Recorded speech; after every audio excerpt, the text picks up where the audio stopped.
आपका किया गया भजन, आपका किया गया मंत्र जाप, जब आप करने के लिए बैठें, उपास करें, मंत्र जाप करें, कीर्तन करें, तो आप जब जप करने या कीर्तन करने या मंत्र जाप करने या उपास करने के लिए जब तैयार हों और आगे बढ़ें, उपवास करते समय, तप साधना करते समय कोई परिवार का व्यक्ति आकर यदि आपका हाथ पकड़कर उठा दे या आपको अपशब्द कहे, तो यह श्रेष्ठतन नहीं हो। आप करो पशुपति व्रत, आप करो सोमवार के व्रत, पर निवेदन है कि व्रत करते समय, व्रत के पहले आपके परिवार वालों को, आपकी पति को, माता पिता को, परिवारजन को यह बात बता दी जाए कि हम ये व्रत कर रहे हैं। क्यों? उसका कारण केवल इतना सा है कि जब हम ये परिवार वालों को बता देंगे कि हम व्रत कर रहे हैं, तो आपके व्रत में कोई टोकने वाला नहीं रहेगा, आपके व्रत को कोई रोकने वाला नहीं रहेगा, और आप निष्कपट भाव से भगवान की अविरल भक्ति को धारण कर सकते हो। निष्कपट भाव से भगवान के भजन को धारण कर सकते। इतना सुंदर वर्णन किया गया है महामृत्युंजय मंत्र का। यदि हम किसी ब्राह्मण से अनुष्ठान करवा रहे हैं,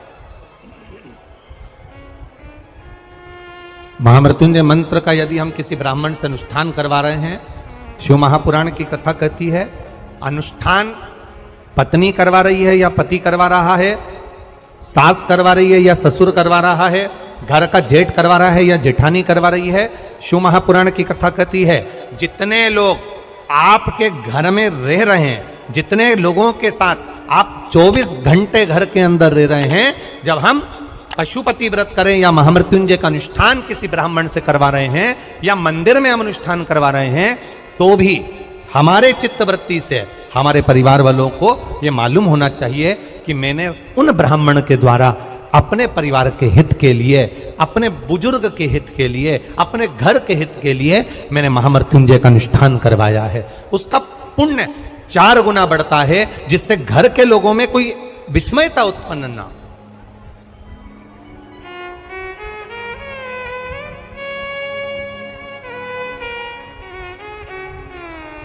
हमारे भीतर कोई विस्मयता उत्पन्न ना हो, हमारे मन के भीतर कोई भेदभाव उत्पन्न ना हो।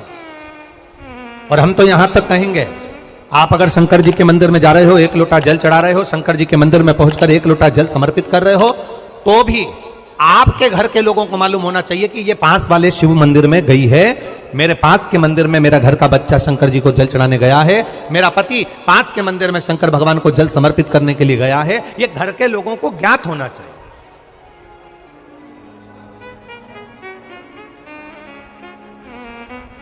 घर के लोगों को यह मालूम होना चाहिए कि ये पास के मंदिर में मेरी धर्म पत्नी गई है, पास के मंदिर में मेरे माता पिता गए, पास के मंदिर में मेरे परिवार के लोग गए। ये आपकी चित्तवृत्ति में और परिवार की चित्तवृत्ति में ये बात रहना चाहिए, छुपा कर नहीं जाना।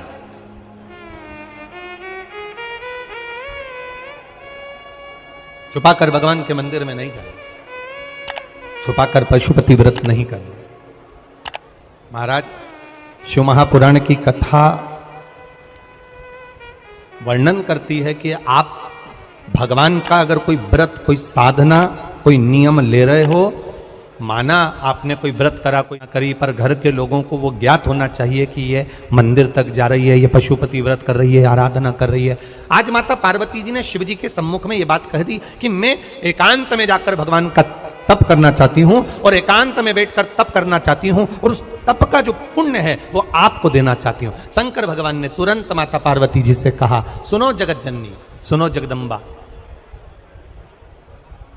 सुनो पार्वती, आप तप करो, मना नहीं है, आप साधना करो, मना नहीं है, आप आराधना करो, मना नहीं है, और आप सोचो कि आपकी करी गई तप साधना का पुण्य आप मुझे दे दो, तो भगवान तुरंत कहते हैं, पार्वती जी मुझे आपके तप साधना का पुण्य नहीं चाहिए, आप अपना पुण्य अपने पास में रखो, हमें आपका पुण्य नहीं चाहिए। अभी तक जितनी शिव महापुराण की कथा हुई, उस कथा में आज तक ये बात नहीं निकली जो आज आप लोगों के बीच में इस भोपाल नरेला विधानसभा में जो कथा चल रही है, इसमें ये कहना चाह रहे हैं। बड़ा ध्यान लगाकर सुनना। आप अगर 5 महीने तक, 6 महीने तक, 3 महीने तक, 2 महीने तक, 15 दिन, 20 दिन, 1 महीना, 1 साल, 2 साल, 8 साल, 4 साल अगर आपने शंकर भगवान को जल चढ़ाया है, तो शिव महापुराण की कथा यहाँ तक कहती है कि आपके घर में अगर कोई व्यक्ति बहुत दयनीय स्थिति में पड़ा हुआ है, हॉस्पिटल में पड़ा हुआ है, कोई तकलीफ में पड़ा हुआ है, कोई कष्ट में पड़ा हुआ है, तो आप जब भगवान शिव को जल समर्पित करो तो बाबा से ये विनती कर कर भी जल समर्पित कर सकते हो कि मेरे परिवार का एक व्यक्ति, उसका ये साथ में ये हो गया और वो हॉस्पिटल में पड़ा, उसका नाम ये है, गोत्र ये है। बाबा, हमने जो तप साधना करी है, हमने जो इतने महीने तक आपको जल समर्पित करा है, हमने जो बेलपत्र समर्पित करी है, मेरे बाबा आज स्वीकार करना। और जो हॉस्पिटल में पड़ा है, जो कर्जे में लदालूम पड़ा है, जो तकलीफ भोग रहा है, ऐसी कृपा करना बाबा कि मेरे 2 महीने जो मैंने जल चढ़ाया है, उस चढ़ाए गए जल का पुण्य मैं उसके खाते में देती हूं और उसको ठीक कर देना। यह पुण्य का भाग है।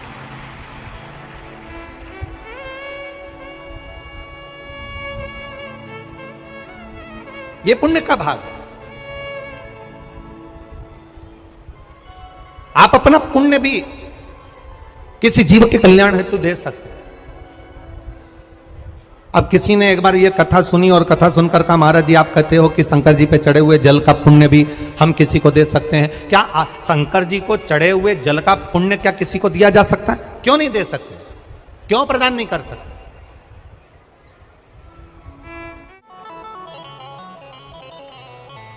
एक पुण्य का अपने भीतर एक विचार फिर करिएगा। बड़े बड़े सावधानी की कथा है। आप लोग सोचो कि यह कथा यहां से सुनी, यहां से निकाल दी, बच्ची कुची थी कपड़े में झटकार दी। यहां कथा अगर सुनने के लिए आए हो तो थोड़ा दिल लगाकर सुनना, मन लगाकर सुनना।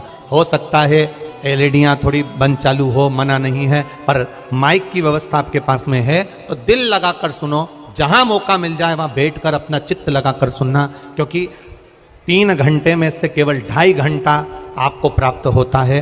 बाकी का पूरा समय आप लोग यहाँ सुबह 6 बजे से रात को 3 बजे से 4 बजे से इस कथा का इंतजार करते हो। शायद दुनिया की पहली कथा होती है शिव महापुराण की कथा, जिसको लोग रात को 4-4 बजे से 3-3 बजे से जगह संभाल कर बैठकर कथा सुनते हैं।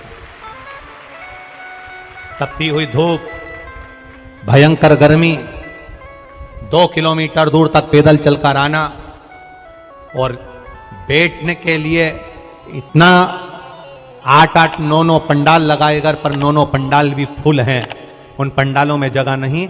धूप में छाता पकड़ना, चादर पकड़ना, साड़ी पकड़ना और उसको पकड़कर बैठे रहना।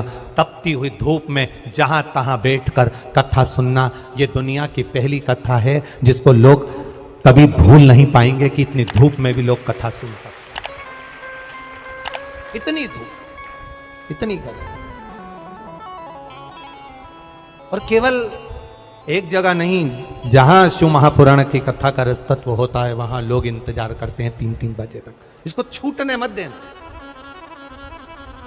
ग्रहण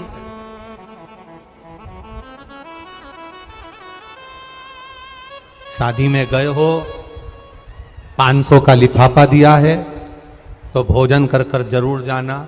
और कथा में धूप में चलकर आए हो तो भले आधे घंटे की सुनना, पर कथा में दिल लगाकर जरूर जाना। दिल लगाकर जाना, चित्त लगाकर। आप अगर 1 लोटा जल भगवान शिव को समर्पित कर रहे हो, आप एक बेलपत्र भगवान शंकर को समर्पित कर रहे हो, आप एक शमी का पत्ता भी भगवान शंकर को समर्पित कर रहे हो, आप भगवान शंकर का पंचानंद स्नान करा रहे हो, आप भगवान शंकर के मंदिर का शिखर दर्शन कर रहे हो, आप भगवान शंकर के मंदिर में जाकर झाड़ू लगा रहे हो, पोछा लगा रहे हो, सफाई कर रहे हो, तो भी तुम्हारी चित्तवृत्ति में रहना चाहिए कि जब किसी पर दुख की घड़ी आए, किसी पर तकलीफ आए, किसी पर कष्ट आए, हमारा करा गया पुण्य हम उसके खाते में दे सकते हैं। हम अपने पुण्य को दूसरे के खाते में प्रदान कर सकते हैं।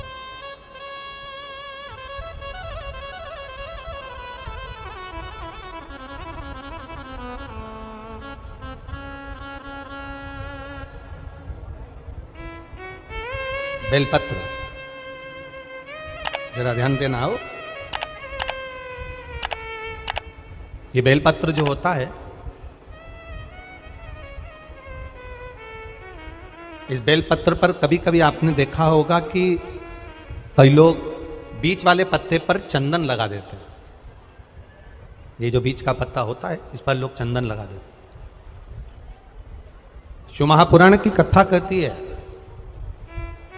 अगर भूलवश भी, अनायास, आपके पास बेलपत्र भी नहीं है, शिव जी का चढ़ा हुआ बेलपत्र भी अगर आपने उठा लिया और उठाकर उस बीच वाले पत्ते पर एक चावल का दाना रखकर भी आप भगवान भोलेनाथ को समर्पित कर रहे हो, तो ये समझ लेना कि तुमने महीना, 2 महीना, 4 महीना, 6 महीना, 8 महीने में, हम तो हमेशा कहते आए हैं, आज फिर कह रहे हैं, 1 महीना पूरा हो जाए जल चढ़ाते, 2 महीना पूरा हो जाए जल चढ़ाते, 3 महीना पूरा हो जाए, 4 महीने पूरे हो गए, 6 महीने पूरे हो गए, या आपका साल भर पूरा हो गया, प्रयास करा करो एक पत्ते पर एक चावल का दाना रखकर शिव जी को समर्पित करना। क्यों? जो तुमने पूर्व में जल चढ़ाया है, वो चावल का दाना अक्षय, उसको अक्षत माना जाता है, अक्षय माना जाता है। मतलब तुमने अभी तक जो जल समर्पित करा है वो कभी समाप्त तो नहीं हो सकता, उसका पुण्य तुम्हारे खाते में चले गया, अब तुम उसको किसी को भी प्रदान कर सकते।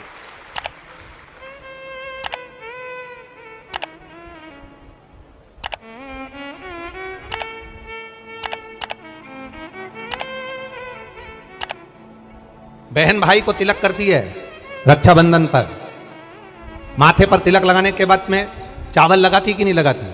बोलो, जम के बोलो जरा। लगाती है? बोलते जाओ जरा।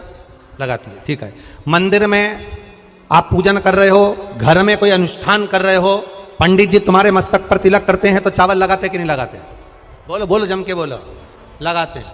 तुम्हारे घर में शादी ब्याह होता है तो तिलक करा जाता है तो चावल लगाया जाता कि नहीं लगाया जाता? लगाया जाता।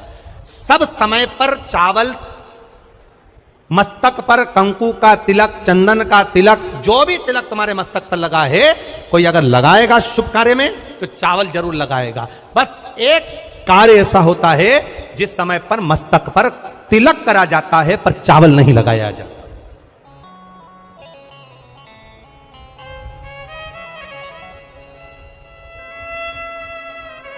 एक समय ऐसा होता है जिस समय तिलक करा जाता है पर चावल नहीं लगाया जाता। चावल का मतलब है अक्षय, मतलब बार बार भगवान ऐसा मौका लाए, बार बार भगवान ऐसी कृपा करे कि तुम ऐसा अनुष्ठान करते रहो, पुण्य करते रहो, सत्कर्म करते रहो, 16 सोमवार के व्रत करते रहो, चतुर्थी के व्रत करते रहो, तुम छठ की पूजन करते रहो, तीज का व्रत करते रहो, सोमवार का व्रत करते रहो, तुम्हारे घर में हमेशा ऐसे शुभ कार्य होते रहे। केवल अक्षय, अक्षत एक जगह पर नहीं लगाया जाता। कब नहीं लगाते अक्षत को? मस्तक पर तिलक करते समय अक्षत कब नहीं लगाया जाता? केवल एक समय पर। कब? जब घर में कोई शांत हो जाता है, और शांत होने के बाद जब मस्तक पर पगड़ी का क्रम होता है, उस पगड़ी के क्रम पर तिलक तो लगाया जाता है पर चावल नहीं लगाया जाता। भगवान से प्रार्थना करते हैं ये बार बार मौका मत देना, जो हो गया उसको समाप्त, ऐसा मौका बार बार ना दीजिएगा। हाँ, पगड़ी पर से उठ गए, अच्छा काम करने के लिए मंदिर जा रहे हो, स्थान छोड़ने के बाद अब तिलक लगाओ और उसमें चावल ढेर सारा लगाओ, कोई मना नहीं। पर अक्षय, उस अक्षत की महत्वता को समझना कि उसको बारंबार प्राप्ति ना हो, ऐसे कार्य की प्राप्ति ना हो, अच्छे कार्य की प्राप्ति, श्रेष्ठ कार्य की प्राप्ति, शुभ कार्य की प्राप्ति। अगर मौका मिले तो एक बार भविष्य पुराण, और एक बार मौका मिले तो कुर्म पुराण, और एक बार मौका मिल जाए तो नंदी पुराण, ये 3 पुराणों का स्मरण करना, इसमें आपको अक्षत की महत्वता प्राप्त हो।